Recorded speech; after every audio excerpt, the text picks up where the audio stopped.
Content warning. This podcast contains bones, blood, smut, and swear words.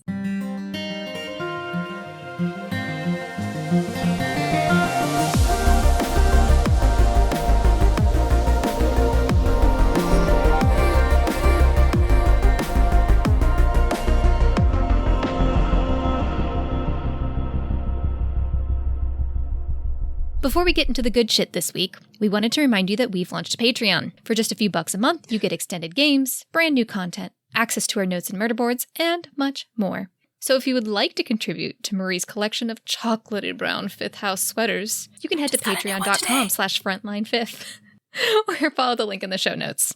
Now let's get back to that sweet, sweet Bone Zone action. You think I'm joking, I'm really not. Okay, Abigail.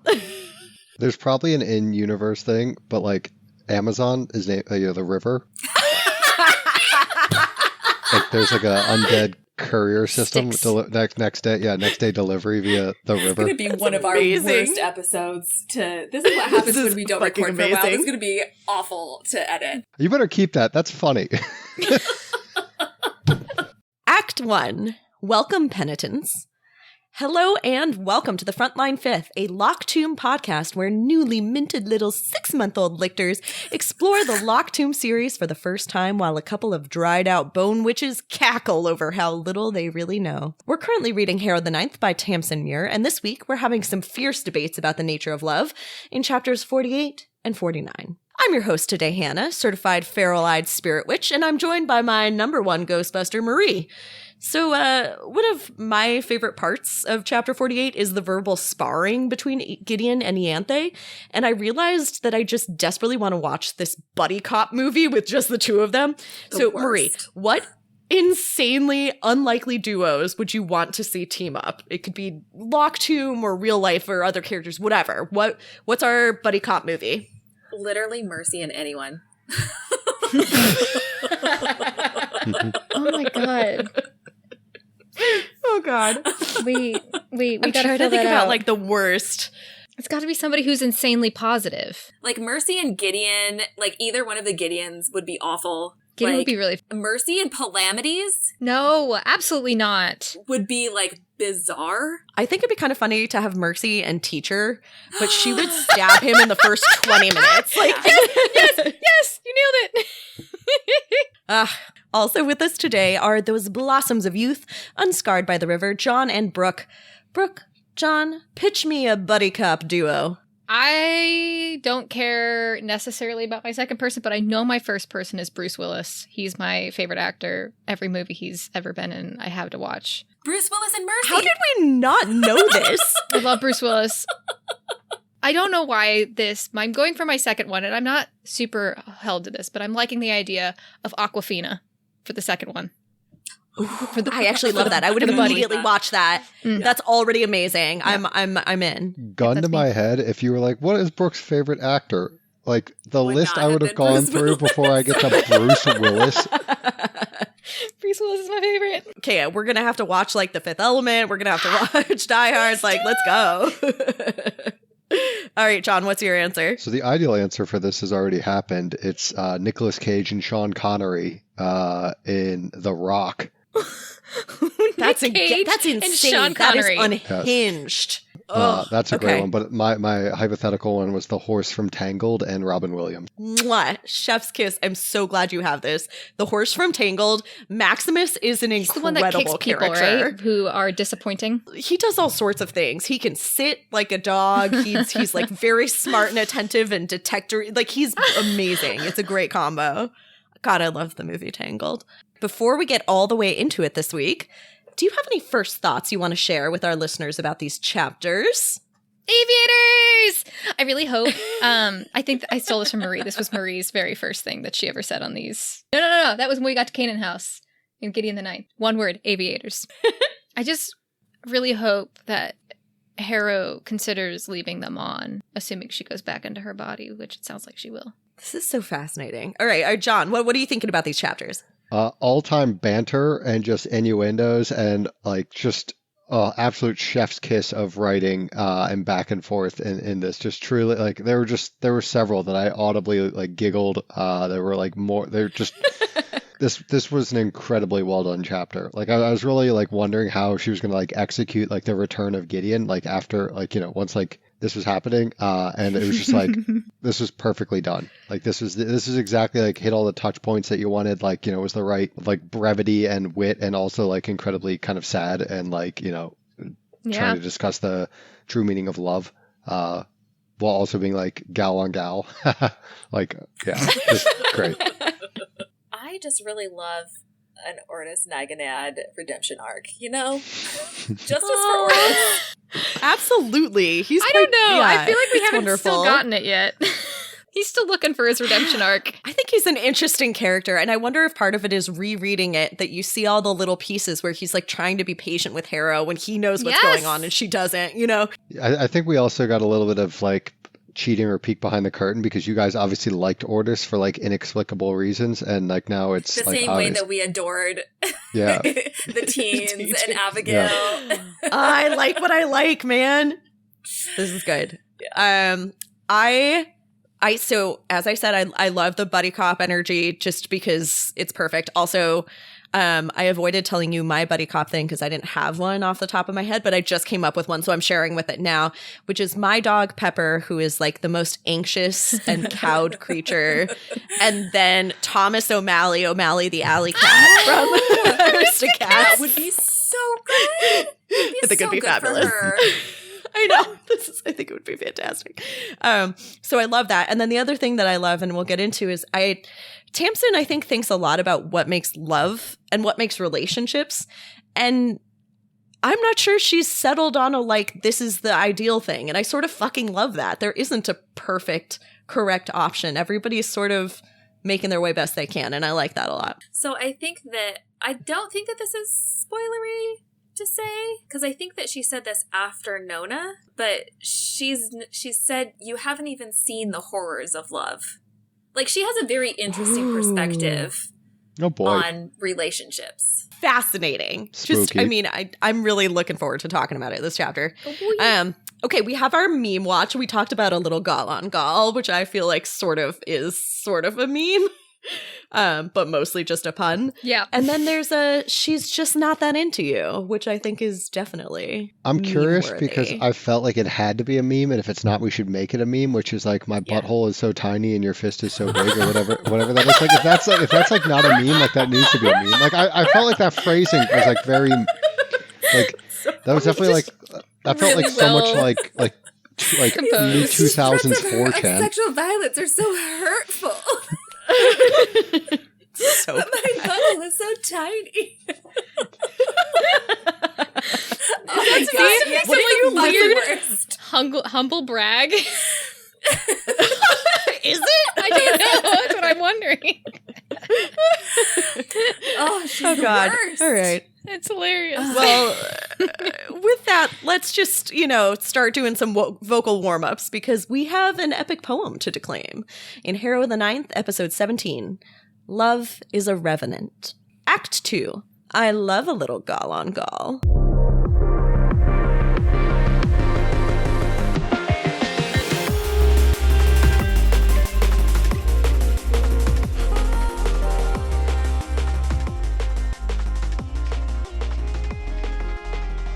This section of Frontline 5th is safe for anyone who hasn't read past Chapter 49 in Harrow the Ninth. Let's recap. Chapter 48, Third House Skull. That same night before the Emperor's murder, Gideon and Ianthe spar with words. Augustine sees Gideon's eyes. Well, the last that we were on the Mithraeum, Gideon had woken up in Harrow's body, fought some fucked up bee monstrosities, and watched a gun-wielding Kitharea zombie shoot Mercy Morn's Saint of Joy in the stomach. Wow. Everyone caught up? Yeah, it's complicated. Very condensed. All right? Yeah. Did you guys notice how Gideon kept talking about how tacky and ridiculous all the bone decor is? Yeah. I was like, I felt personally targeted. Thank you. ambiance. It is actually pretty funny.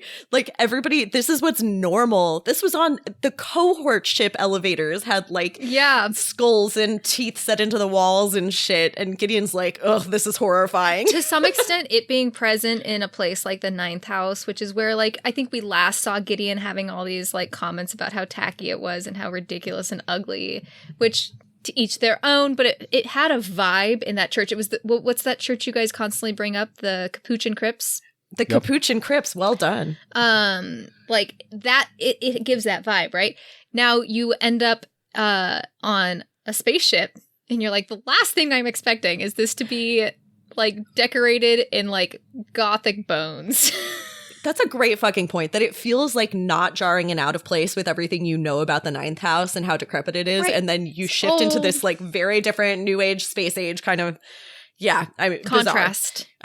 Delicious. So Gideon's like just basically wandering through the Mithraeums, you know, slamming the bone decor and talking to a Harrow that she can't talk to about how much Harrow would love all of this.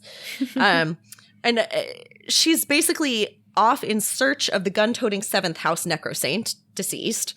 And she basically just leaves Mercy behind, even though Mercy is still alive and she could ostensibly have done something about that. But she doesn't find Cytherea first. Instead, in the kitchen dining room area, standing on one of the countertops to get away from the literal pile of dead-ass heralds, I love this phrase, a fuck show of curled-in toes and creepy human hands, completely gross and bad. Accurate. Yeah. So she finds Ianthe. And Ianthe it's a weird thing. Ianthe's initially very excited to see Harrow. And then she's a lot less pleased when she figures out that it's actually Gideon there in Harrow's body, seeing those eyes looking out of Harrow's face. Oh, it's you. And Gideon, for her part, is immediately incensed by Ianthe's like blasé shitty attitude, and she's pissed off at Ianthe for gaslighting Harrow with respect to the corpse under the bed. And although Ianthe calls her on this, she explicitly says that she... Oh, so this was something that Marie and I actually debated last time. Gideon believes this to be true, but all of Gideon's information is via Harrow's eyes, so who the fuck knows? Agreed. Like, this is a complicated one. Okay, we're on the same page. Yeah. And then also Ianthe like brings up over and over, basically, is Gideon jealous that Ianthe's gotten to spend so much time with Harrow? And I'm going to be honest, I think she is. Oh, 1,000%. 100,000%. All right, so we've already gone over how I would read just an entire book of just Gideon and Ianthe doing their little sparring back and forth. But eventually they actually pull your whole ass off. You want that? You want Harrow to grow a new bone ass? Oh my god. Do you think this whole chapter just came really effortlessly to Tamsyn? Oh yes, I think she wrote this early. I think she had way too much fun writing this. Why did you ascend to the Elector? Ultimate power. And pictures of my face. Fair. That actually is one of my favorite... It's such a beautiful, like, perfectly Ianthe moment. They do actually end up talking about a couple of things that matter, right? So Gideon's basically like, why the fuck are you here? Did you guys kill that beast thing in the river? And Ianthe is like, the resurrection beast? No. Basically, they fought it for a little while, and then Mercy Morn went AWOL, and then Harrow went AWOL.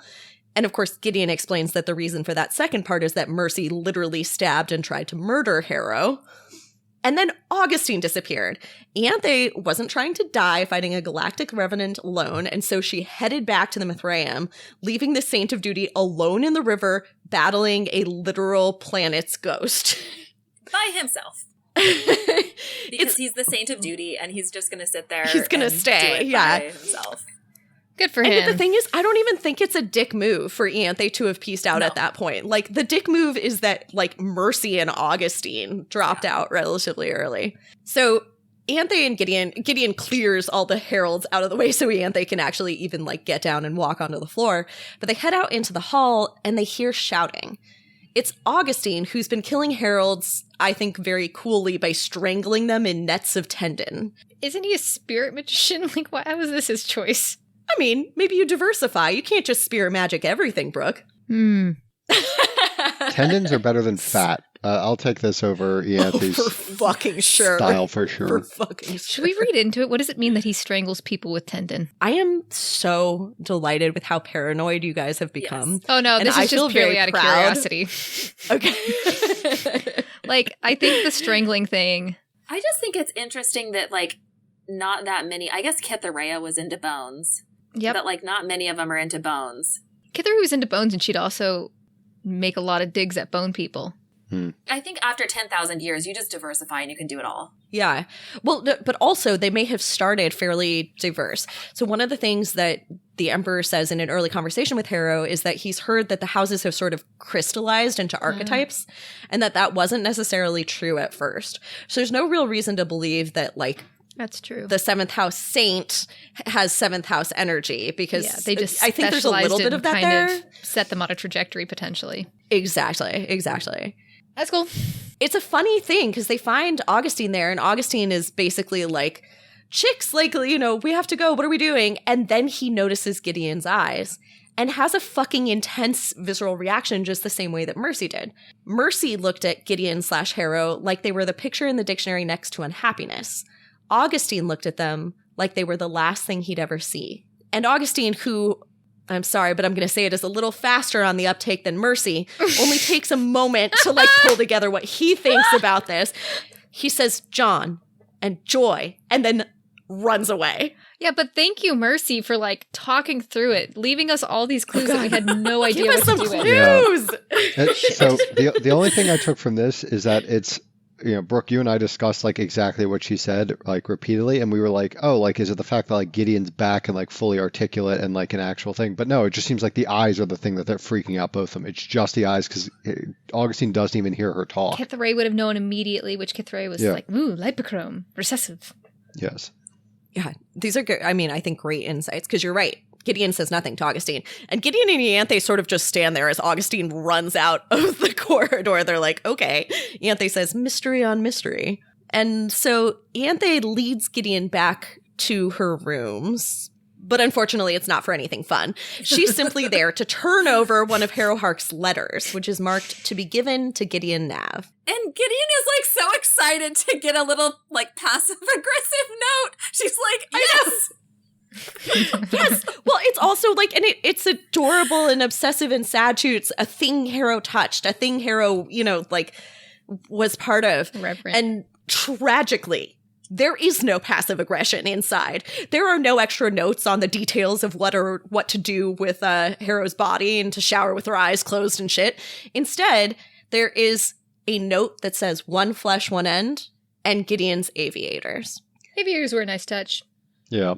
Yeah. Oh, for sure. That's pretty fabulous. So it's a lot. Gideon's feeling some fucking feelings. I'll give you some quotes here. Because in the end, Harrow could not bear to do the one thing Gideon asked. Gideon had wanted Harrow to use her, to live and not die. Gideon says she died knowing you'd hate me for dying. But no, Negesimus, you hating me always meant more than anyone else in this hot and stupid universe loving me. At least I'd had your full attention. Rough. Murray just slid off her chair to the floor. In a swoon? I die every fucking time. It's fucking heartbreaking. Horrifically sad. Let's get into that. Let's get into kind of these feelings of love and how Harrow handled Gideon's loss and how Gideon is handling it now. So Ianthe and Gideon have this interesting philosophical argument about love, and I really want your take on it. So here are, like, some things they say, and I'm kind of interested to hear whether you think these are fair, reasonable, true characterizations. Gideon tells Ianthe, everything you did to her, you did because she was alone. You thought nobody gave a shit about Harrowhark, no Negesimus. You played with her because you thought it was funny. Yeah?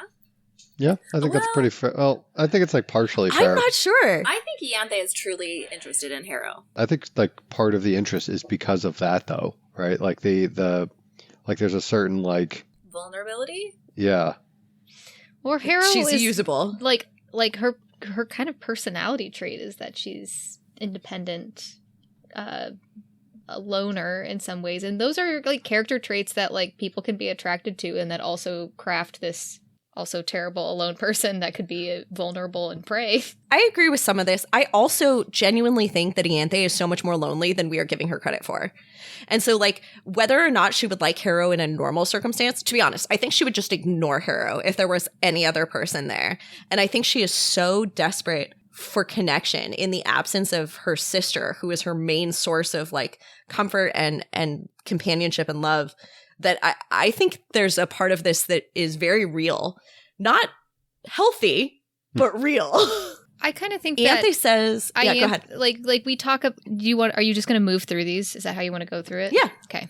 Yeah, or we can do whatever. I have no agenda here. I just wanted to talk about love. Well, to the point on Ianthe. No agenda here. I just wanted to talk about love.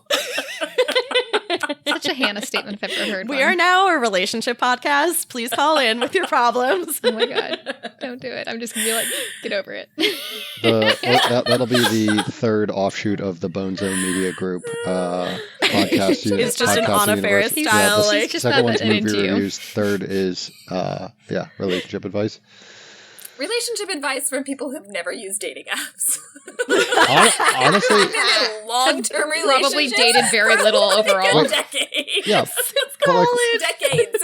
yes, but like honestly, I feel like that makes us better. We're like the iron for MRI machines that comes from like shipwrecks below the ocean before they were exposed to like the atomic bombs.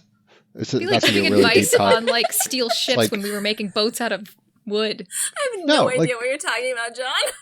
So like I'm loving it. I don't even care. I don't. I've actually never done like a fact check on this, but like apparently like steel and like certain metals from like shipwrecks and stuff that's underwater is like highly desirable because there's no like radiation from like nuclear bombs going off, like no like radiation has hit steel's it, and so like created. $45. you need it for like extremely precise medical instruments and some other things. Anyway, yeah, we're the metal at the bottom of the ocean, untouched by dating apps. Was the metaphor Wow. there? Completely fascinating. So here's the thing Ianthe says. She says, I'm talking about forgetting. Try taking Corona Beth's memories from me. I'd kill you myself. True love is acquisitive. You keep anything. Strands of hair, an envelope they might have licked, a note saying good morning simply because they wrote it to you. Love is a revenant, and it accumulates love stuff to itself because it's homeless otherwise. I thought that this was I don't like interesting that. because it sounds like the Magnus. resurrection beasts. She calls it love is a revenant. Yes, she describes it very Oh, much and like accumulates specifically the love resurrection beasts that like add shit to themselves, like into their Yeah, I was going to say, carapace. this is not, like, this is more description of, like, obsession than love. I think so too. But And I'm a person who keeps lots of little stupid things. She says that. Also, like she says that as though it's a negation because, like, try to take Corona's memories from me, right? Like, insisting that Harrow lobotomizing herself was her trying to forget Gideon for no other reason than to forget Gideon. Because right, she just how didn't watched Gideon kind of Harry- interprets it, too, But right? also she kept her fucking glasses in the No, she chest didn't. No, she scene. didn't. She didn't keep her glasses. She tucked her glasses into a note and gave it to Ianthe so that it wouldn't trigger her. Right, but still, Yes, she Yeah, she still kept the glasses. Not for herself. the whole because she couldn't. Yeah, and the whole process began because she was trying to find a way to not like fully consume Right. Gideon's soul, right? So like, yeah, 100%. I think it's just they're both taking shots at each other because they both like I think are probably have some jealous like there's Oh, some yeah. there's some deep Well, jealousy. they're both jealous and damaged and alone, and like all of this is real. But yeah, you're right. So Ianthe says, I watched Harry rearrange her brain so she could empty herself of you, which of course is missing the fact that Just a dig. that is Harrow. That is Harrow giving up a horror. That is Harrow like intentionally removing something that really matters to her so that she can protect Gideon. Yeah. And at the same time, I think there's a little bit of truth in some of these comments where, so Gideon says like, I gave my whole life to you and you didn't even want it. Like that's so fucking harsh. Yes, it's okay. I've got an analogy that is very lighthearted, I think, in comparison. Go. You know how when somebody gives you like a really nice bottle of wine, you're like, it's the special wine, and it sits in your fridge for 5 to 10 years because it's never Yes. special enough to eat it. You can't eat it; it's too precious. Sorry, Drink I really feel this. I really feel that. And the the person who gifted that wine to you wants you to drink it. That's the reason they gave it to you. The only thing I wanted you to do was eat me. Exactly. It's aligned very well. It's an odd thing to try and honor a gift, especially when that gift is a one-time get. Yep. And it's gone afterwards, right? But Ianthe's revealing herself. I don't know if you want to keep going with this, but like Ianthe reveals herself. So like she talks about the way she feel like, and I think this is somewhat an authentic way of how she feels about Harrow. She goes, I'm not her cavalier, her servant, or thrall. I am a lictor. Harrow is a lictor, and the sentries will entangle us whether she wants them to or not. And I think like it's probably the same thing with Corona. I don't know what would take for Ianthe to actually like someone and bond with somebody outside of what happens to her, which is she spends a lot of time with somebody, which I guess doesn't explain Babs, but maybe she just likes women more. I don't think she ever gave a fuck about Babs. Babs was a means to an end. So you think she does have some sense of what affection means, or liking versus dislike, and it's not just a situation where... I think it's hard to tell. I really do. I don't think we're going to get a resolution. And I also, I'm not sure she knows. And she protects herself via a certain amount of manipulation and sarcasm and whatever. So like she may have removed some of that ability from herself by constantly like pushing it away and putting it in layers of sarcasm. Yeah. Okay. So here's the other question though. So Gideon's take is that Ianthe really has a thing for Harrow. She says, you've got the sickness. I know the signs of nonagesimitis. You were all lined up for a big hot injection of vitamin H. Fucking love that. So I guess we sort of went over this a little bit, but do we think Ianthe maybe had a thing for Harrow, at least a little bit? Yeah. Yeah. Okay. Last one. The other piece of this is that she's just not that into you. She's in love with the refrigerated museum piece in the locked tomb. I've never made her look like that. She can't love me even if I'd wanted her to. And I feel like maybe this is just because I have never been in love with a dead body before, but it's like hard for me to like read this as romantic love, but it kind of is. When she's like interacting with the body, there's certainly some sexual tension. There's a lot of like love and comfort that she derives from the body, but it's also still not clear to me that negates love that she could have in other parts of her life. And she certainly has enormous love for Gideon. She just doesn't have want to touch Gideon's thighs love for Gideon the way she does for the body. I also think that like if you're trying to make like an analogy, which I think that things are very literal in the locked tomb and they don't need to have analogies, but I think like real world analogies or parallels are trying to get someone's attention or trying to get someone to love you the same way they love their career, you know, the same way that they love some other ideal, the same way they love something intangible that you can't compete with. Yes.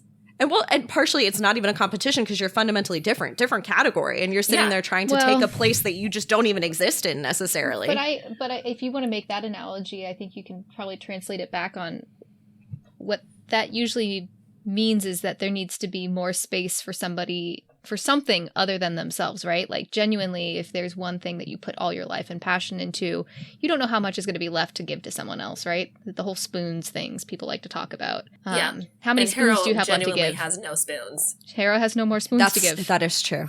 And it's the spoons thing, and then it also actually, like, in the poly community, it's really interesting. One of your biggest non-renewable resources is just straight up time. Mm-hmm. Like the time you can spend on someone or with someone. It's not infinitely in a quality divisible. way. Yeah. Well, none of this is getting Harrow back. So Ianthe just drags Gideon off to see God. Act 3. And the dead were savage.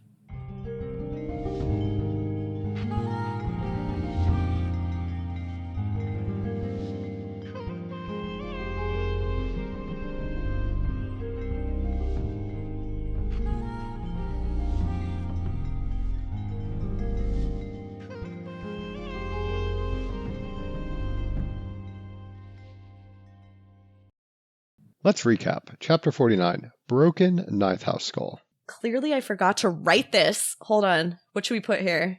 While you guys figure that out, I'm going to go pee. How weird is it that a Noni ad happened to a guy named Noni? Sorry. Still funny. Oh, shit. I forgot. What are we talking about Marie behind her back? Okay. I don't know what it is, but she looks stupid hot today. I think it's the hair.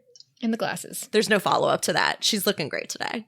Yeah, she's just on her arc, fully into Abigail Pent, sexy librarian lady. Fucking jealous, man. That's sick as hell. I want to be an archetype. Said no one ever. That's incredible. I love that. I always wanted to be the Mary Sue archetype. That could be its own sticker. Honestly, I want to be an archetype. I want to be an archetype. Send it, John. Let's recap. Chapter 49, Broken Ninth House Skull. Nonius returns. This is one of those rare moments in Frontline Fifth when we have to bring our company business to the light of our listeners. Because I'm sorry, John, you're fired. You're fucking fired from the podcast. You can leave. As John predicted as a joke Fucking last joke. week. I'm so mad. I don't even know what our fucking faces were. I didn't notice anything, by the way. Exactly. We deserve a goddamn Oscars, okay? Yeah, we do. Because last week, as a joke, John predicted that Ortis clearing his throat was Ortis starting to recite the Noniad, which would bring back Nonius. And all of that happened. So we're going to talk about it. So Ortis clears his throat. He starts reciting the fucking Noniad. It's in the middle of this insane battle with the sleeper. Everyone's dying around him. Harrow is like, what the fuck is happening? And Abigail starts working her spirit magic in the background. But the sleeper's attention is well and truly focused on Harrow and Ortis, cowering behind the coffin that once held the sleeper. So Harrow tries to throw up a wall of bone, but the sleeper shatters it immediately and is shouldering her way through it like it's cobwebs. And Harrow is comparing this in her mind to what happened to her with Kithrae's enormous bone monster construct, right? She knows how good and how strong her bone walls are, but the sleeper just goes through these like they're nothing. And without thought or warning, the sleeper shoots Ortis in the belly. Oops. Ortis, hero poet that he is, tries to go on declaiming, but his voice falters. And Harrow may not know why Ortis has gone insane, but when the Ninth House advanced, its reverend daughter would advance with it. So she throws up some constructs to distract the sleeper, and she starts declaiming where Ortis left off. That's so because funny. They have been in. It's fabulous. I love that debates about this, but they've ostensibly known each other for so long, and he's been so obsessed with this poem he's been writing for so long that she knows it by rote. It's like, not that there's a lot else to do in the Ninth House necessarily. Also, the verse that they're picking is the one where, and I don't know if this is foreshadowing or something weird. It's literally the verse where he fights Giddy 1. Lictor. It sounds like it's Giddy 1 by the end of it. Yeah. We find out by the end that that's right. Yeah, but it's so funny because this is actually referenced earlier in Harrow the Ninth. It's referenced that Ortis has this chapter where Nonius fights a lictor, and Harrow's like, he never met a fucking lictor. But we later find out that he absolutely did, and Ortis is carefully not that smug about it. I mean, how much do you, there's like a little bit of like funny business going on here, and that the creation that's going on here maps back onto the story that was used to call him, right? Like, he's talking in verse this whole time, and clearly it's funny. He's just like, why am I talking in verse, like, over and over again? So I was just wondering how far that extends. Does that extend into something like he makes shit up about his own life? No, I don't literally think so. Yeah, I don't think so either, but I actually think it's an interesting idea. It's an interesting idea, but I don't think so. I think he actually did fight with everyone. This is Ortis's redemption arc, is just the fact that Nonius did fight a lictor. He was right. Yeah. So behind them all, Abigail's chanting, right? The candle suddenly bursts forth in blue flames 6 feet high. Abigail blazes like a flare from a blue and alien sun. And Harrow can hear the first bell of Drearborough. So suddenly, as the sleeper is about to execute Harrow, Matthias Nonius appears between them and blocks the sleeper's bullet with his dagger, which is so fucking badass. That is very cool. Nonius, or perhaps the Noniad itself, and this is exactly what you're getting at, Brooke, like, the rules of the Noniad seem to have changed the rules in the river bubble. So his blade can actually slice through the sleeper's orange hazsuit and draw blood, whereas none of their other weapons made any dent whatsoever. He doesn't understand why he's speaking in meter, but it doesn't matter much, so he keeps doing it. In the new rules, the sleeper's guns will not fire because they're ugly, weapons. They're bad weapons. And the facility starts to look more and more like a part of Drearborough with stone and like banners hanging down. The sleeper's orange has-suit becomes orange dueling armor with a gold mask. And I 100% agree with you, Brooke. The rules are being changed because of the Noniad. But I do think it's interesting that the ghost of Nonius himself seems to have some pieces that Ortis would never have put in. He's shorter than Ortis always, gave him credit for. He's wearing very simple armor, very simple, like durable, usable things. He's a warrior. Nonius and the sleeper fight, sword versus baton, and the fight is epic. There was a lot of talking about back handsprings too from the sleeper, and I'm wondering if there's something to read into there, and that the descriptions of the way that the sleeper fights and the way that Camilla fights, they sound the same.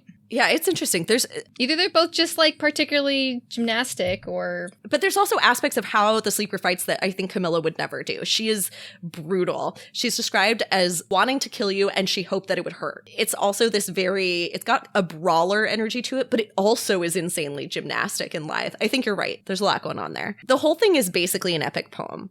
And it follows the structure of all of the battles in the Noniad, right? They fight and fight. Nonius is quick and brilliant, but eventually his opponent starts to wear him down. They're both brilliant fighters, both wounding each other, but never taking, one another out. Ortis is just having the time of his life watching. He's just sitting there, just taking in the show. Abigail and Magnus are having some sort of like feral fifth house spirit talker moment, just drinking in how insane this ghost shit is. There's also some comment about like how gross it is to watch a spirit magician in like the throes of her magic. I think they say that she had like black eyes. I don't know if that was just talking about the irises, or if this was like actually like a situation. I think it's just like she looks possessed and fucking freaky. It's like she goes from this like polished, as freaky as Colin was with his black eyes and teeth everywhere. I guess I didn't read it that way. Yeah, nor did I, but it's clear that it's something very intense. And I really like this description also that the fifth house always tries to kind of skin over those things with all its niceties and cuteness and its invitations to dinner. But like at its heart of hearts, there's some fucking vicious there. There are talents. It's like a Ouija board. Yeah. Love. So Dulcie, meanwhile, tries to like step in to help. But Protesilaus actually holds her back and gives Ortis a grim, soldierly little nod of understanding. And I have a little note here in my Kindle, literally from before we started this podcast, that says, poets love narrative causality, which is true. They're looking at this and they're like, that's not how the story goes. Dulcie can't step in. That's not how this shit works. Because Harrow's like, Dulcie has the right idea. Let's like jump the sleeper while she's distracted. And Ortis has to explain to her that the whole structure of the river bubble always is about rules, the rules that you're enforcing on this space, and that if you try and mess with the rules, the whole thing is going to kind of break down. Right now, the rules are the rules of the Noniad, and they actually have to conform. Nonius does not fight in a crowd. I always find this interesting, too, because it harks back to what Teacher said, which is, all we have are blades without. They needed a blade from within. And so Nonius is the blade from within. That's the only way that they could fucking fight the sleeper. It's a little they needed too another poetic. ghost. But they're all ghosts. Yeah, that's like the whole thing. Yeah, but they needed like different rules. I don't know if I think it is about needing different rules. Yeah. Interesting. They needed a stronger set of rules because it's basically you had Harrow's rules and then the sleeper was bringing her rules and like her willpower was like breaking it, and then you needed another like willpower set of rules to come in and like fight it. Okay. Ultimately, the sleeper actually manages to disarm Nonius and slams her mask into his face, breaking his nose. But Matthias Nonius is non-pareil. Unparalleled, not paralleled. Blah, blah, blah. Unparalleled, not the candy. And so Nonius comes back at her with this impossible graceful ferocity and stabs her with his dagger. Protesilaus throws Nonius his rapier, and Nonius skewers the sleeper through her heart. And the fight is over. I love the trope of throwing the weapon to the main character. And actually, it was so dramatic. Yeah, and also like swords are really hard to catch. Like, so, like, it's just... The whole scene is so dramatic, where he, like, smashes her elbow or something, grabs her by the neck to pull her in for a kiss, but actually is shoving the dagger into her belly. She stumbles back. The sword gets thrown. He spears her through the heart. Very cinematic. And then also he like lowers her to the ground. Like it's all described like a lover's or a dance. Yeah. Such an epic poem. Harrow pulls off the sleeper's mask and sees a face that she's never seen in person. She doesn't know who this person is, but she has seen the face before. On a poster in a shuttle that held Coronabeth Tridentarius, Judith Deuteros, and Camilla Hecht, far, far away from home. And she pulls out a necklace from under the sleeper's collar and finds plain metal links with a flat steel tag that just says, awake. So dog It was tag. all capital letters, right? Easily could have been. I wasn't paying attention. So that's interesting. Why is that interesting? Because it's Oh, a that'd be dog tag. so interesting if we hadn't already predicted this episodes ago, John. A dog tag, yeah, because she's, like, militant. Now I'm starting to get a little bit curious. She fights like Cam. She's got military dog tags. We've got some rampant speculation, right? All right. We'll get into the rampant speculation. But for now, everyone takes a minute to breathe. Pro compliments Nonius. If I had but 5 minutes of life again, I would spend them praising you. Nonius compliments Harrow. 'Tis blessing enough that I see such a reverend daughter and know that my house stands stalwart and dauntless. Ordis compliments Abigail. Lady, it's you who should be praised, and promises to write the Pentiad. Abigail basically says that none of this should have worked. The Revenant link was made through the sheer passion of Ordis's work. Nonius compliments Ordis. Your art, not my strength, was the ultimate source of our victory. So there's a lot of love going around, and it's really nice. Yeah. I will say that during this part, Abigail also says that she took the liberty of correcting some small spelling errors. Which takes the love down just a little bit. Yeah. Oh yeah, completely breaks Ordis's fucking heart. So I think maybe that what she says there, this shouldn't have worked. It was just pure sheer willpower, basically. This is what you're saying, is that's the reason they were able to, like, break the rules where they couldn't before as just ghosts in a play going along with it, I guess. In a weird way, it's, like, broken by obsession, right? Like, Ordis has been just doing this and thinking about this person his whole life. That's been a theme for these chapters. Love and obsession. Yeah.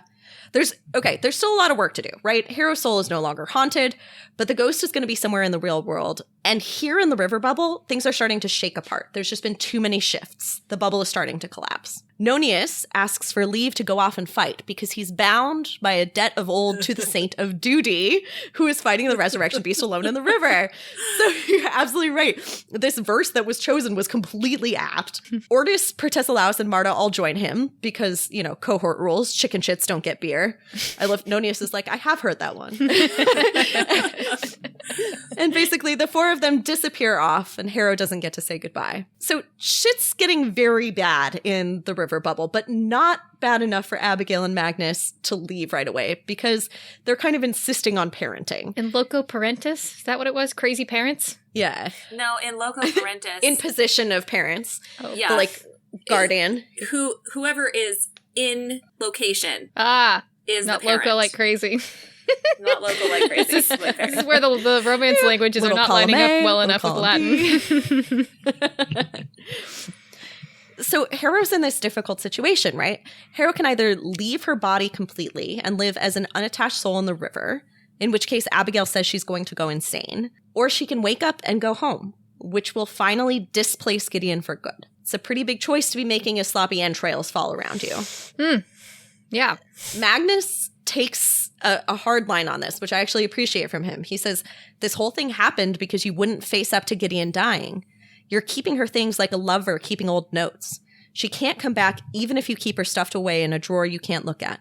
You're not waiting for her resurrection. You've made yourself her mausoleum. That's a good line. Which might be hilarious if they actually make it to God beforehand, because there might actually be a resurrection. But it is an interesting point that, like, does it count as saving Gideon if all you've done is make sure she never dies, but she can't go anywhere? Like, what did we accomplish here entirely? Hard to tell. So interesting parallel to the ninth house becoming just basically like the vessel for the body, right? Like not like the body isn't truly dead, right? It's just like it's just in waiting. Yeah, it's just sitting there. But somehow you couldn't just destroy it. That's kind of interesting that God didn't just destroy it, like, utterly, but instead locked it away in the locked tomb. That's sort of fascinating. Thank you for that. All right, so Magnus tells a story about how when Abigail broke up with him when they were 17, he saved a scrap of a dance card for 3 years. And he's trying to explain to Harrow that she needs to be able to let go. You can't just save a dance card forever. She needs to learn the toughest lesson, which is that of grief.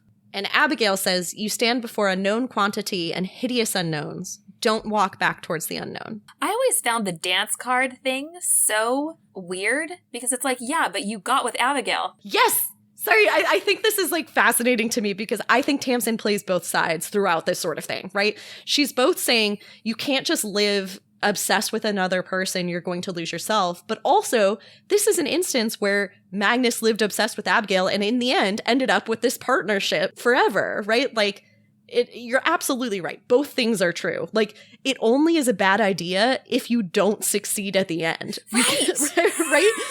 How long can you keep that dance card before it starts to get weird? If 20 years later she comes back to you, is it still all worth it? Then it was romantic. Then it was romantic. It wasn't weird. I think the point is that like the piece of the dance card is not important, or like it's not the real thing. It doesn't dance card take the was not place. Abigail. Yeah. Yes, that's very true. The result is more important than the journey, right? Like it's what is it? It's like I'm calling HR versus like, oh, thank you for the compliment meme. Like it's like it just depends on how things. Meme, but I can imagine it. I'm lost. Oh With my Hannah, God, not a meme person. I'll send you guys. But the other piece of this that's interesting, of course, we read these chapters in parallel, and it's basically the inverse of what Ianthe says, right? Ianthe is like, you keep everything they've ever touched, and Magnus is like, the things they've touched are not enough. They're not them. They're not the part that's important. Yeah. Everything's literally shaking itself apart. Magnus and Abigail disappear off into the river, but Dulcie does not. Oops, it's me again, never doing what I'm told. Because Dulcie has some last information that Harrow needs to hear. All right, before we move on, I'm just interested. Given what we know right now, we know that Dulcie needs to tell you something, but not what it is. What is your choice between the two options of going into the river and losing your soul entirely and leaving your body behind, or going back to your body and displacing this person you love? I'm going into the river. I do too. I think you go into the river. Or you think you're the greatest necromancer of your generation and you can fix it if you go back quickly enough. I'm going back. I agree with the gift thing. Legitimately, I do not think there's a correct choice because I think you're right. Like, John, the correct choice is like based on the outcome. It's, did it work? And then you're a hero. Well, our ghosts are mostly back in the river, so I think it's time for a game. Interstitial. Why am I talking in meter?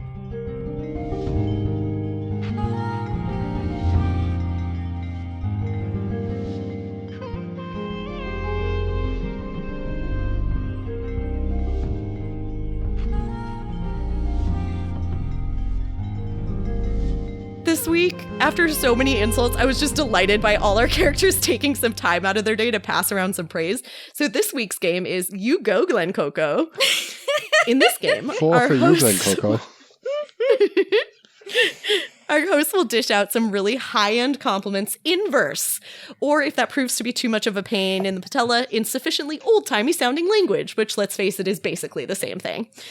Ready, folks? Let's each do two. Brooke, would you care to start? Sure. Hannah, you asked me to give compliments to things on like a bad week where I didn't really feel like complimenting much. I'm so sorry. And I didn't actually prepare a nice verse for you for making me think about nice things and serve as a therapist of sorts, but thank you. It's CBT. Go for it. One nice thing this week is that Rob has been home and cooking for me, so my first verse is to him. An open flame, a slow melting heat, a surface rendered nonstick for searing a veg or meat. A quick trip around the world based on a choice from a pantry. My Bobby learned to cook, and I'm a queen when he feeds me. Oh my God, I fucking love that. That's amazing. So cute. Did you tell him? Did you read it to him? No, he can listen to it in the episode if he I'll wants. hear it later. Yeah. We'll hear it on the podcast. Yeah. Which he hasn't listened to amazing. like this entire season. That is the most typical thing of your guys' relationship. Feeding The me. most sweet thing ever. And we're like, oh my God, that's so cute. Did you tell him? No. There's also just something so funny about a poem. Literally, like you literally have rhymes in there. It's like beautifully constructed, and just somehow non-stick as a concept within poetry is so delightful. Like I don't even know. It's nice. It's this good. That's wonderful. John, what do you got for us today? So I went with one for Tamsyn because like I just feel like the threads are all starting to get pulled together, and like George R.R. Martin not being able to figure out how to finish his goddamn books, and like Patrick Roth, like just like Rothfuss. literally can't figure out how to end the books. Like just like so many people just can't make like they can't stick the landing after like going through this. And I feel like we're starting to get to that point where all the threads are coming together. So I wrote a haiku here.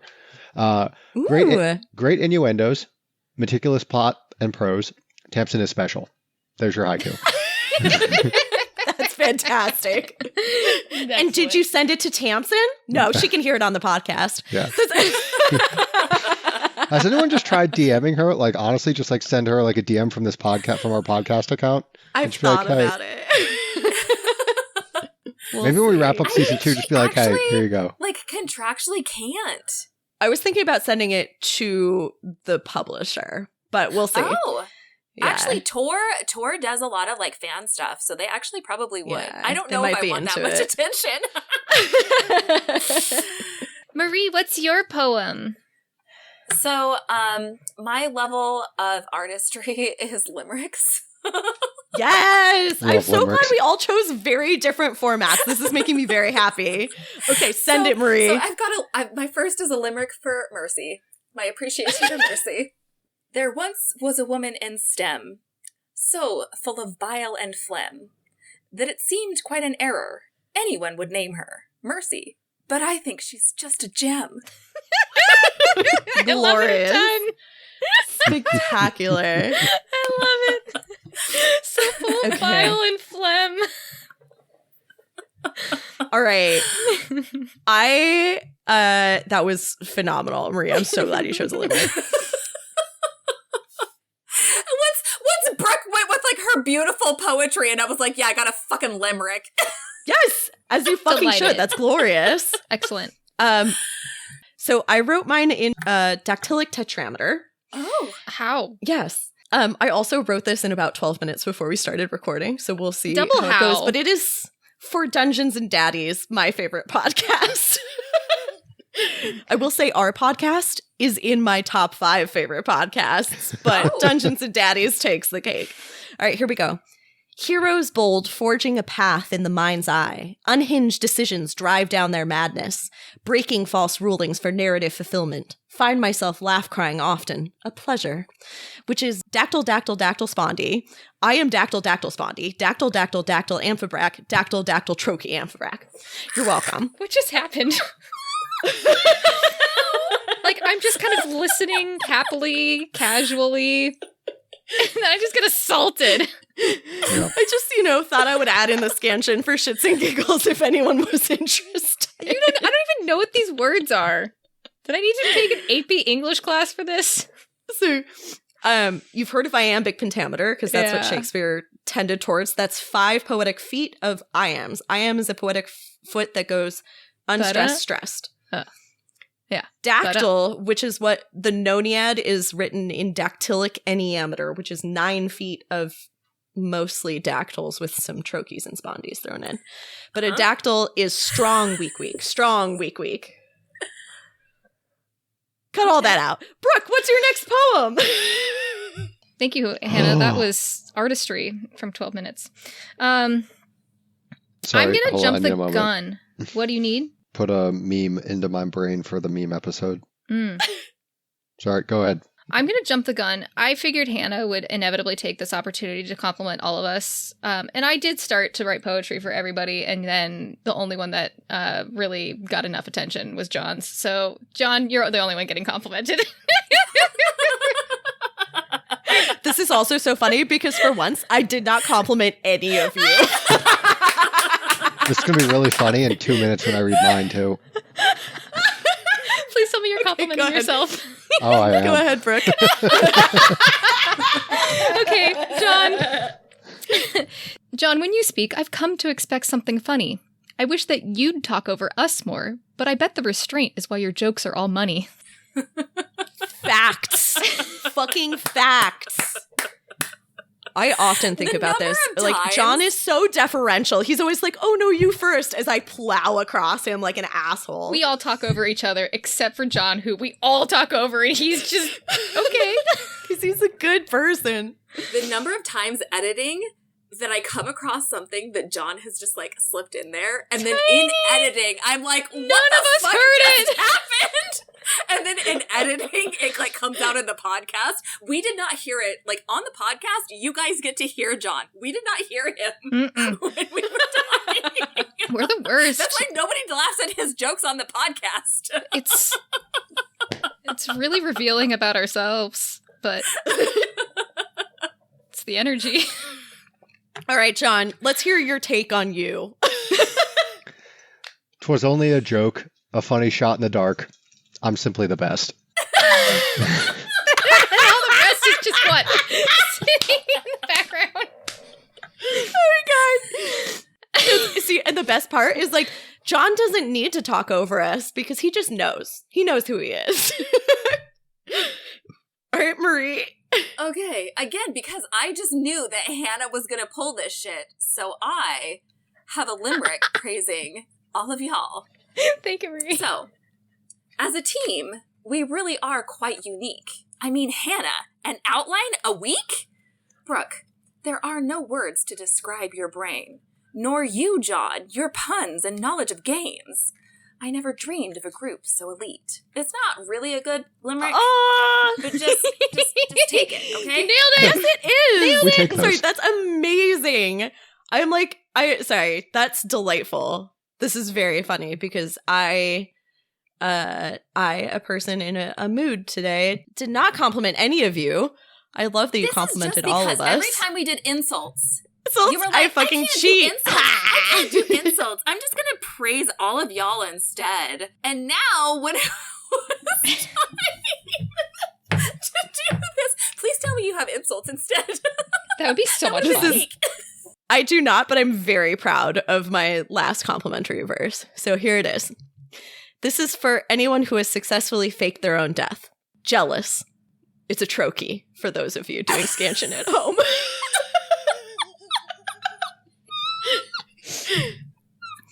Jealous.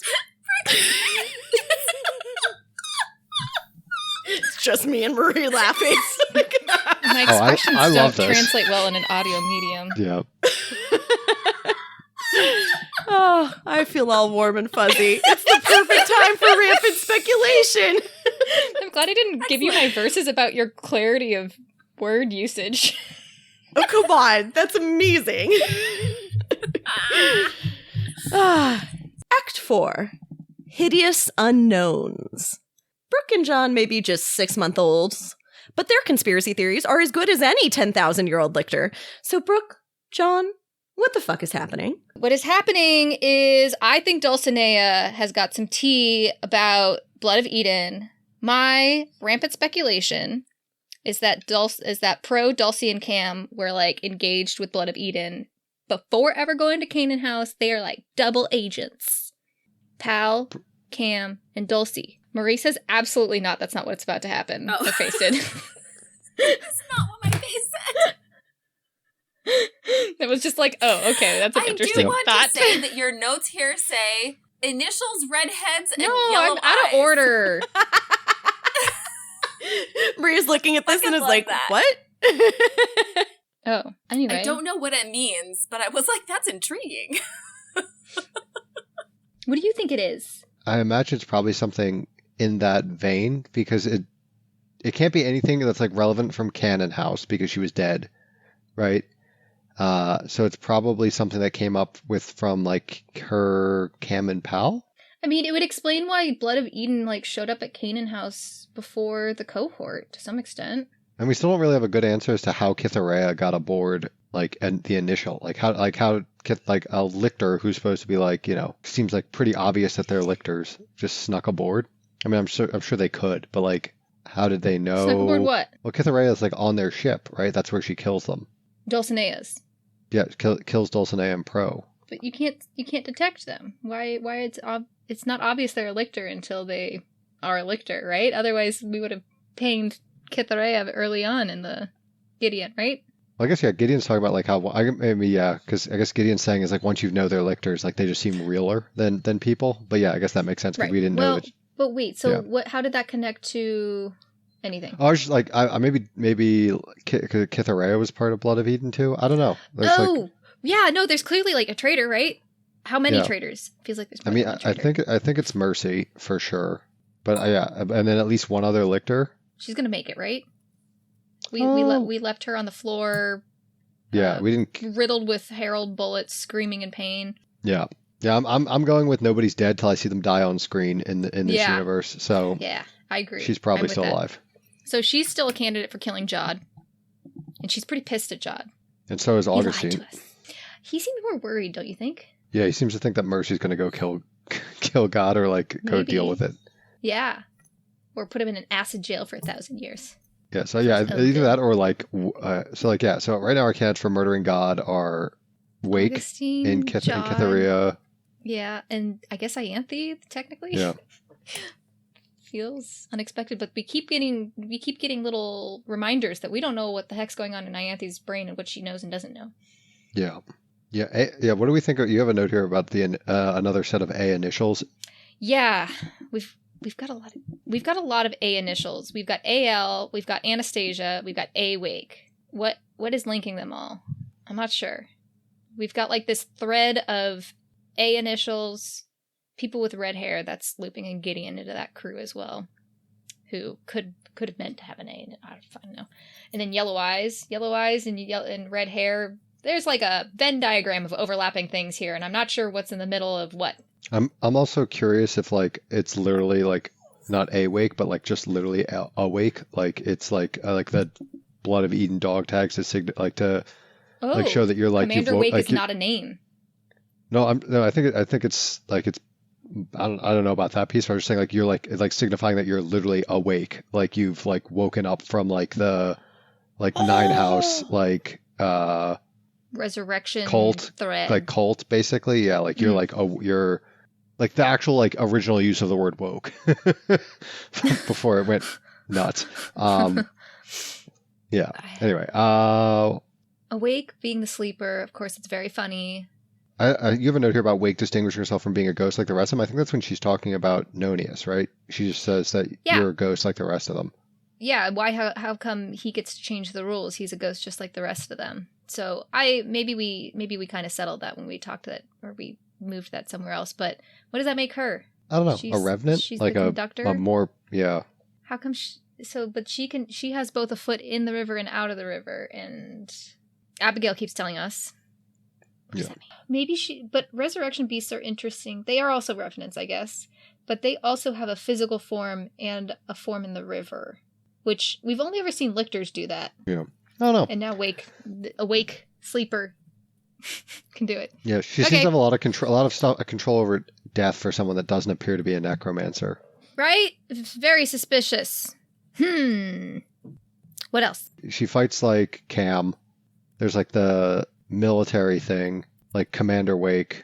Maybe there's something there. This is also why I think that Cam and Pal were in cahoots or talking to or figuring this out. I think that they know, like, Pal clearly is upset with the Emperor, God Emperor, right? Like, he's talking about how he takes and takes and takes or something like that. Like, there's a lot of hints here that says that, like, Pal had issues with the state of the Empire. Potentially he was, like, but he's the warden, right? Like, presumably he has, like, information about, you know, more than Gideon did in Gideon the Ninth about the outside world and potentially Blood of Eden. I guess even more than Harrow would have, unless that was just, like, accidentally excised. And so it's very possible, I think, that he would have known about this, done his own research, maybe even, like, decided to interact with them, talk with them, maybe. Yeah. Because like, we still don't really have answers on how Cam got to the planet that, like there's clearly there's just so much about Blood of Eden that we don't know. Like, we don't know how Cam got to the planet. Like, that's supposed to be, like, teleporting to the other side of the universe. This has been stuck in my head for, like, literally since, like, the very first chapters of the book, because it's written in a way that burned me so many times in Gideon that I think it's just, like, it's, like, literally been itching my brain, which is that, like, there's a throwaway line that Tamsyn, like, used. It's, like, a very similar to, like, what she did in a lot of Gideon, which was, like, random throwaway line between lines of dialogue that, like, will become very important later in the book. And it's a line that Mercy says where it's like, and I brought this up before, but, like, you have to, like the cohort placements, like, I tell him to rotate these people, like every so often. So, and with your thing, I'm now starting to wonder if Commander Wake was like a literal traitor, like was like part of the 9 houses, and that's why like she's been so successful in killing all these people and like bringing Blood of Eden into. She like was maybe She she's from knows them she's because from she grew up around them. the 6th house. Like she's got like that brutally efficient sword training. Yeah. Again, we already talked about like all like just the great writing in this with like gal on gal, fist and butthole. That's right in here. That's not speculation. Just more wanted to acknowledge that again. Great writing, fist and butthole. Yeah. Gal on gal, fist Poetry. and butthole. Poetry. Jesus. We got to assume that we're about to kill God, right? Like, I swear to God, I swear, if we get to the end of this book and God doesn't die, if it's like a carryover death into the next book, I'm going to lose that my like mind. the night before the Emperor's murder is always still the night before the Emperor's murder, even at the end of the book. It'd be unacceptable. Groundhog Day. Oh my God, Marie's laughing. Means nothing. Means nothing. Means Okay, nothing. no, Clearly attention to the man behind something's the going to be curtain. happening because I've been asked, my wife has been asked to record my face as I read these chapters. So like some shit's Chapter about to 50 go down. coming up. Oh boy. All right. That's all I got. That's weak speculation this week. Well, I guess we're going to have to see what happens when John and Brooke confront God in Harrow the Ninth Chapters 50 and 51. So he's not dead yet. He's only mostly dead. Sorry. And if you, dear listener, are, like me and John, reading along for the first time, make sure you find our reading calendar on our website, frontline5th.podbean.com, or follow us on Instagram or TikTok. And to support us, you can buy merch or join our Patreon, all of which are linked in the show notes. If you like this podcast, please share it with your friends and give us a 5-star rating anywhere you can. And if you didn't like it, feel free to lie. Now head off to sleep, my baby necros. Mommy and Daddy have some deep spoilers to discuss. Get in, losers. We're going speculating. Warning. This portion of the podcast is 98% spoilers and like 2% snickering. Seriously, we will spoil anything and everything in the series up through Nona the Ninth.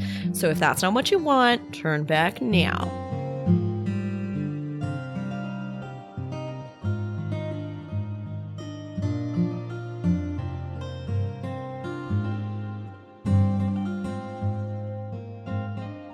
Well, hello, Marie. Honestly, for once in my life, most of what I have right now is wanting to make fun of them being wrong. Being wrong, but also, they said some things that like tickled. They were not right, but they tickled my brain. So there's some things that they said that I was like, oh, I have theories because of shit they said where they were wrong. But also things that I think are funny. So let's see. Things that I thought they said I thought that were funny. I liked when Brooke said there's a Venn diagram of people with red hair and yellow eyes. And it was like, sure is. Sorry, that is actually hilarious. There's no fucking way you can figure that out. Because if you actually track it correctly, it's just genetics. Like it's not even. That's beautiful. Yeah, I thought that was very fucking funny, and I am extremely excited. I mean, I think John's gonna have to be cool tonight and not read, but I am very much looking forward to them figuring out everything that happens in the next chapter. We're gonna have to throw him a parade, and also, I thought that was great. I really like him saying Mercy's gonna make it, right? And he just meant like.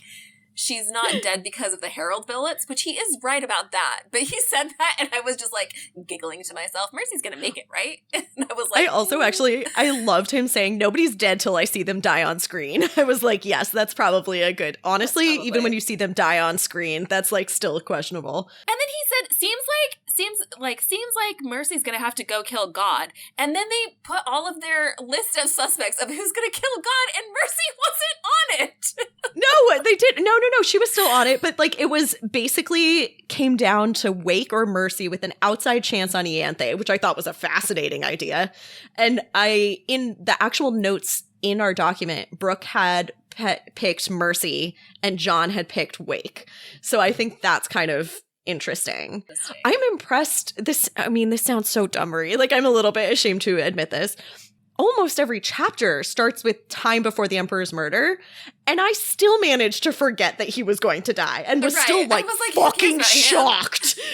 shocked when it happened. I was like, she did not just fucking murder the Emperor. That did not just fucking happen. Right. Right. Yeah, Right. I love That's that. funny. Oh man, I actually thought so Brooke was kind of like going down a rabbit hole about A initials, which I thought was funny because she still left out a bunch of A initials, including Augustine and Alfred, who are both A's. But this was partially because she thought that Awake was A and then Wake, Commander Wake. But we know that Commander Wake is a shortening of Awake, which is a shortening of the most insane name fucking possible. They have no idea. They're about to get hit with Blood of Eden naming conventions, and there's no way to predict that.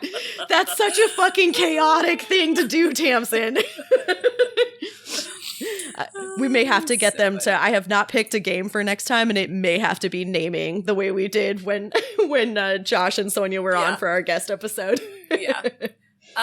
One of the things, and I almost fucked up because I realized that we don't get this information until Nona, about how Corona always wants people who don't want her. I similarly almost said something that we will learn in just a few episodes. I think we probably will do As Yet Unsent, and that's where you learn that Corona would always invite Judith to the party, and Ianthe would always invite whoever Babs was fighting with, because they were talking about whether or not Ianthe like was capable of love and affection, really, and I. It just hit me when we were having this discussion that I was like, I think that Ianthe is doing with Harrow what Corona was always doing, which is she wants who she can't have. Like, she doesn't want somebody available. No, she doesn't. I think this is so consistent. A lot of these characters don't know how to be loved, and they don't know how to handle it. And as a result, they create situations for themselves where they're not going to be loved, they're going to be rejected, or they're like choosing people who are fundamentally bad. Ianthe is not a good person, but she's interesting, and she's still a person, yeah, you know? Fucking horrible. She's fucking horrible. I think in fact, somebody, we should talk about this, but I have some people on the hook from TikTok who are some of my favorite people that I think will come for like bonus episodes. Ooh, fun. And I just saw basically, they're not hot takes of like, Ianthe isn't a cartoon villain. She's just a horrible person. she is just a bad person. I'm trying to remember. She's not a cartoon in just villain. a couple chapters, Gideon says something about like Ianthe every time she has the chance putting her finger on the scales for the like shittier side. Yeah. She like almost can't help herself. Yeah, she just can't help herself. It's not a maniacal take over the world. This is like, which actually is said, I think, by the fact, why did you become a lictor? And the answer is ultimate power and posters of my face. It's like, which is a flip answer, but also real. True. Yeah. Exactly. I only have one nutty theory that kind of goes with your first thing here. Okay. Well, all right. So I want to say just one callback first, and then I would love to talk about this. One thing that Brooke kind of like harped on was the fact that Wake could do cool backflips, and that was similar to Camilla. But actually, the moment that I think is striking for me, there's this moment where Wake disarms Nonius and then headbutts him. And it's this fascinating callback to both sides of Gideon's duel with Nibirius, where Nibirius disarms her and then she headbutts him. So like it's got Wake both as the brawler and as the brilliant fighter. Yeah. Like all the cards stacked there. It's an interesting moment. And in general, Wake is very interesting. So Brooke noted that Wake distinguishes herself from the other ghosts. And John noticed that Wake seems to have a lot of control over death for someone who's not a necromancer. And I noticed that, there's a couple things that are odd. Like, Wake's voice remains husky and blurred even without the Hasut mouthpiece. I was wondering if that's just because she's, like, partially split between two places at once. But, again, we come back to Wake being a very interesting character who seems bigger than real life. And, like, she has more power. What do you think, Marie? So the big thing that I noticed from like their kind of theories that like tickled my brain was them pointing out who can do this thing of having a physical presence and then a projection in the river, right? And it's lictors and it's resurrection beasts and it's Wake. Normal necromancers can't do this. Both pieces simultaneously. You're absolutely right. That this is something unique. This idea of being able to exist in these two planes simultaneously. And I don't know what makes that possible. And so I think that maybe basically Wake, by attaching herself to like so many different people, has turned herself into a resurrection beast, the way that Harrow is also a mini resurrection beast. Interesting. She has all of these things kind of like pulling her, powering her, but also these anchor points, this multiple anchor points. Like, we know that normal necromancers can't really do this thing. Like, they can't go fully into the river. They can only visit the bank, right? Yes. But lictors can do it because they have a second soul to keep the lights on. So what if Wake basically has multiple, like, she has basically pulled souls or pieces of souls onto her? So that, okay, all of the things that she's connected to, which may even, I mean, think about the resurrection beast that includes all the things that they've destroyed, eaten, killed. How many people, necromancers, has Wake destroyed, eaten, killed kind of energy? So potentially she's got all of these souls, which gives her enough soul stuff that she can fill multiple things simultaneously, that she can literally be inhabiting a body autonomously in the real world. It may not have had to be things she did before she died. It could just be even things Gideon after. And Harrow. That's a great point. No, there's something about Wake that is other level. She's talked about how, you know, this is easy mode. She's been doing this for years, right?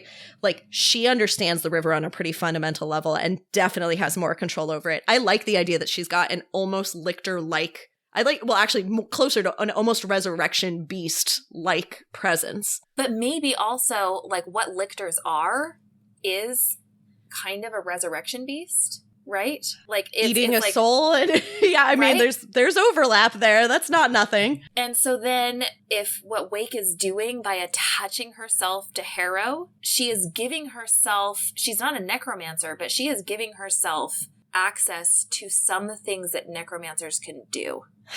This is interesting. Yeah, I like that a lot. I think that's really fascinating. The other thing, so John brought up this idea that potentially she's a traitor, and that's like why she has so much information. I think it's more likely that the information is just kind of sourcegram-based information that they have. But there is something about Wake that distinguishes her from even other Blood of Eden people. Like, there is something else there that I have not totally figured out how to square. Yeah, I was trying to figure out too, and I had that put out. I was like, I like this a lot, maybe though. Come from the houses, and that is why she has more of this thing of like this anchor point, and she's more like the lictors, and she's more like the resurrection beast or whatever. I don't know that, like, now that we've kind of talked through this, I don't know if I believe that as much. No, but there's something there. So in the background, I've been looking through our email because, and I apologize, dear listeners, there's a lot going on in my life right now. I am behind by more than a month on sending stickers and email responses. So I will come to you, I promise. I am so excited about everything you've sent. But I want to tell you a fan theory from Joshua D.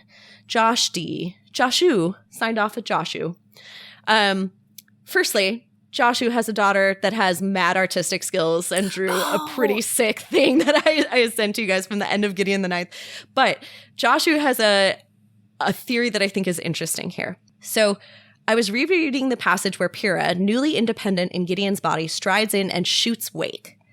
And the way the passage is written makes me wonder if there's scope for Wake's revenant soul to have persisted, perhaps attached to Pyrrha's gun. And I thought this was really interesting, the idea of moving into the weapon that murders you. And like, it's such a Wake space to be in. And I'm so fascinated to know whether or not Wake will come. I'm hoping Wake comes back in Electo because I think she's a scary, very interesting character. That's that. I just wanted to put that unhinged part of this Revenant movement into your space. Oh my gosh, if Wake isn't actually gone. Sorry. Well, that's like, again, can't count people as dead until they die on screen, except even when they blow to pieces, they might be in a river bubble. So who the fuck knows? Like, also, what's John gonna do with that when he literally watched God explode and then rematerialize from like independent atoms? I could not believe. Unusually for Tamsyn. Tamsyn loves a cliffhanger at the end of a chapter. And unusually for Tamsyn, in that chapter, it's like, oh my god, they're all reconciling. Oh shit, Mercy exploded him. Oh shit, he's back. The roller coaster is so fast that your stomach ends in your mouth and you vomit everywhere. But that's really a story for another day. like next episode. Oh, yes. Is it? I think it is. I think it's fucking... Wait, what happens in 50? No, 51, it does end on a cliffhanger. Oh, does it? Because it says, it's finished, leaving me an orphan again, although your brain didn't let me linger on that one. So moments later, this is great though, they have to end. Okay, I feel way better about that. And way to commit to the cliffhanger, Tamsyn. I appreciate that. That's beautiful. Clearly, I blew past that chapter ending and just didn't even treat it as though it were an ending. Because why would you? Why would you not keep reading? We are evil. Oh, God. I can't believe we're stopping them there. That is actually very cold. That might be the meanest thing we've done. That is so fucking evil. Do we have to stop them there? Yes. I refuse not to. Are you kidding? It's too good. Oh my gosh, we do, because otherwise it's so much. I'm happy with our breakdown. I think it's going to be great. And I also am looking forward to whatever unhinged speculation they have about God being dead. Oh yeah, no, that's right. We need to leave them with God is dead as a cliffhanger. Oh my gosh, they're going to lose their fucking... I cannot wait for next week. I really can't wait either. It's going to be good. Act 6. See you next time, my little nunlets. Well, it looks like it's time to stand up to our father figures, so we'll be back next week to run through Harrow the Ninth Chapters 50 and 51. If you want to follow along with us, our reading calendar is available on our website at frontline5th.podbean.com, and you can follow us on Instagram and TikTok, which are linked in the show notes. If you enjoyed this podcast, tell your friends. Give us a 5-star rating anywhere you can. And of course, if you didn't enjoy the podcast, feel free to lie. We have a Patreon, which you can join for access to bonus content every month. You can become a patron, and oh, do we love our patrons, at patreon.com/frontline5th. And you can check out our merch at our Redbubble store, linked in the show notes. Finally, if you have any fun theories you'd like to share with us, feel free to email us at frontline5th@gmail.com, and I'll get back to you within 6 to 12 business months. With that, I'll just remind you not to unlock any tombs or enter any doors without permission because, ghosts. Bye! Frontline 5th is a Locked Tomb podcast conceived by Maria Adamako and starring Maria Adamako, Hannah Grenwald, Brooke Anderson, and John Ryan, who are all the fucking best. Our cover art was designed and created by Maria Adamako, who also edited this episode. Our fabulous music was composed and recorded by Blake Anderson. Sonia Grenwald designs our killer merch. Hot. Gorgeous. The Locked Tomb series is a completely dope-ass book series by Tamsyn, who does not know we exist and is no way affiliated with this podcast, to our great chagrin.